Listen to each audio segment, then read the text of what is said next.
নমস্কার বন্ধুরা, চলে এসেছি মিনতির রান্নাঘর নিয়ে। দেখুন, আমি আজ একটা নতুন জল খাবার বানাবো সুজি দিয়ে। দেখুন কি কি দিয়ে আমি বানাচ্ছি: পেঁয়াজ, ক্যাপসিকাম, টমেটো, ধনেপাতা, একটু কাঁচা লঙ্কা। সুজিটা 200 গ্রাম নিয়ে আমি জল দিয়ে ভিজিয়ে দেবো, একটু লবণ দিয়ে দেবো, দিয়ে 20 মিনিট ভিজিয়ে রাখবো।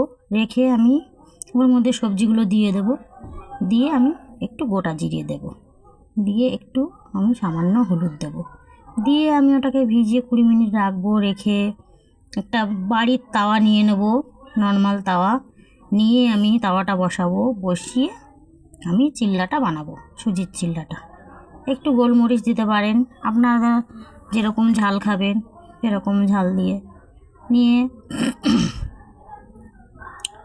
এবার আমি দেখুন একটা তাওয়া বসিয়ে দেবো, দিয়ে ওর মধ্যে চিল্লাটা আস্তে করে আমি দিয়ে দেবো। দিয়ে গ্যাস কমিয়ে রাখবেন, গ্যাস কমিয়ে হবে এটা পুরোটাই। প্রথমে দিয়ে আমি একটু বিছিয়ে দেবো হাতা দিয়ে, তারপরে আমি ওটাকে আস্তে করে পাল্টিয়ে দেব। একটু চেপে নেবেন, চেপে চেপে করলে খুবই ভালো। দেখুন আমি অল্প তেল দিয়ে দিলাম। এটা সস দিয়ে খেতে খুবই ভালো লাগে। আপনারা সন্ধেবেলাও জলখাবারে হালকা বানিয়ে খেতে পারেন। সুজির চিল্লা এটা খেতে খুবই ভালো লাগে। গরম গরম যখনই বানাবেন, গরম গরম বানিয়ে খাবেন, খেতে খুবই ভালো লাগে।